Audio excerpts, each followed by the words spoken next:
네, 점심 식사 맛있게 하셨습니까? 저는 일을 시켜서 밥 안 먹으니까 영상이나 찍어볼게요. 이번 주제는 재능이 없다는 걸 인정하는 것도 행복해지는 지름길이라는 겁니다.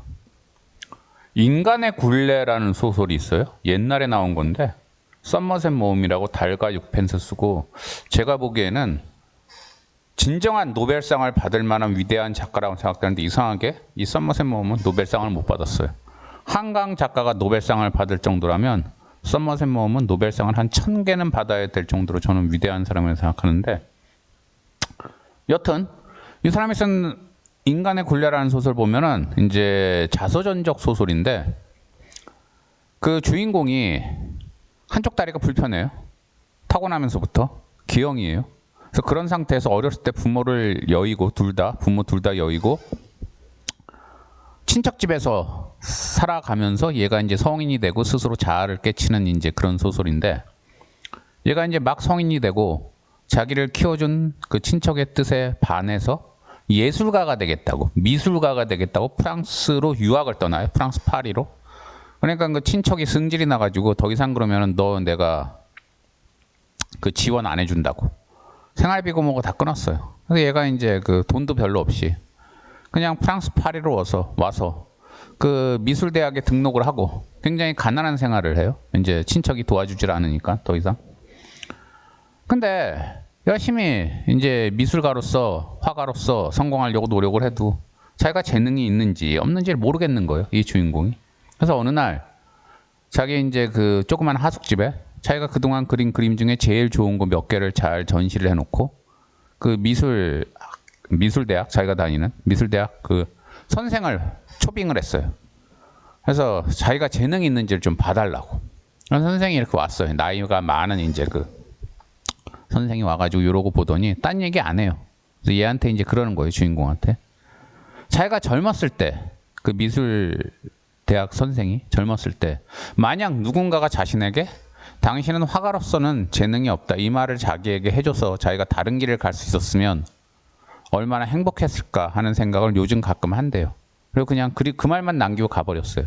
결국은 이 주인공한테 미술가로서의 재능이 없으니까 딴 길 가라, 이 얘기죠. 인터넷에 보면은 노력만 하면 다 재능 없는 건 이길 수 있다, 뭐 이런 얘기들이 많아요. 근데 그런 얘기하는 사람은 공통점이 뭐예요? 사교육 이제 관계자들이에요. 강사나 이런 사람들. 그런 사람들은 자꾸 애들한테 노력을 얘기해요. 왜?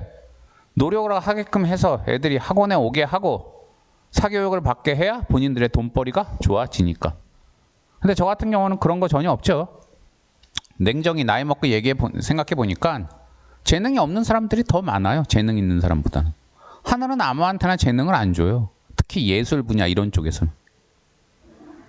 그런데 그렇게 노력만 하라고 하는 사람들 굉장히 대책 없고, 특히나 또 저는 예술가들 중에 제가 싫어하는 예술가들이 이런 사람이에요. 본인은 성공을 했어요. 연기자든 화가든 뭐 음악가든 뭐든. 그래놓고 이제 후배들 앞에서 아니면 대중들 앞에서 여러분 뭐 예술은 노력하면 됩니다. 뭐 저도 수십 년간 노력하니까 이 자리까지 왔습니다. 뭐 그러면서 결국은 열심히 하라는 거예요, 후배들한테. 근데 로또예요, 예술에서 특히나 성공하는 건. 그 한 사람을 성공하기 위해서 얼마나 많은 사람들이 결국은 재능이 없어서 성공하지 못하고 사라졌을까요? 그런 걸 좀 생각하면은 함부로 그런 말 하는 것도 좀 아닌 것 같고, 공부도 좀 얘기를 해볼게요. 공부도 재능이에요. 공부도 재능. 어느 정도 재능이 필요해요. 제가 예전에 그 대학교 때 과외하면서 돈 좀 짭짤하게 벌었는데, 그때 그 학부모들이 하는 맨날 똑같이 입에 담는 레파토리가 있었어요. 뭐냐? 우리 집 애는 머리는 좋은데 애가 노력을 안 해요. 아니면 머리는 좋은데 공부 방법을 몰라요. 그러니까 노력만 좀 하게 만들어 주시고 선생님이 공부 방법 좀 알려주세요. 근데 공부 방법을 모른다는 것 자체가 머리가 나쁘다는 거예요. 머리 좋은 애들은 누가 안 가르쳐 줘도 알아서 공부 방법을 깨우치고 스스로가 해요. 그리고 노력을 안 한다? 머리가 나쁘니까 노력을 안 하는 거예요. 아무리 노력을 해도 그 성과가 안 나오니까 본인이 재미가 없어서.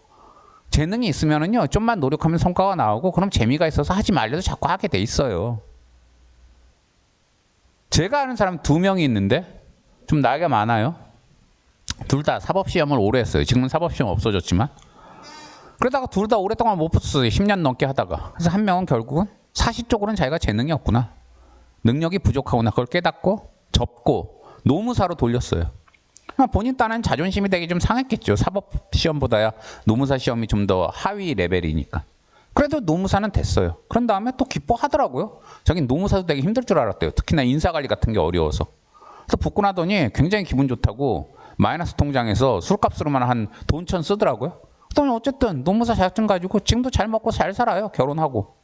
근데 또 다른 한 명은 자기는 절대 사법시험 그 꿈을 못 버리겠다. 그래서 사법시험을 한 15년인가 하다가 결국은 사법시험이 없어졌죠. 근데 나이가 많으니까 이제 로스쿨도 못 가고. 어떻게 됐을까요?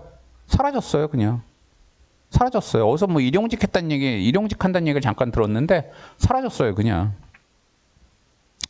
이 영상 보고 또 제가 부정적인 얘기한다고 뭐 꼰대가 또 헛소리 한다고 욕할 사람들이 많을 텐데 재능이 없는 사람들이 다시 말하자면 다수예요. 그래서 그런 사람들은 빨리 재능이 없는 걸 인정하고 재능이 부족하다는 걸 인정하고 그 상태에서 먹고 살 길을 찾는 게 최고예요.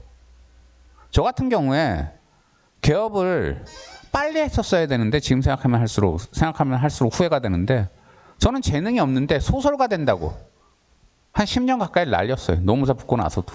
노무사 일을 하긴 했는데 제대로 안 하고 소설가 한다고.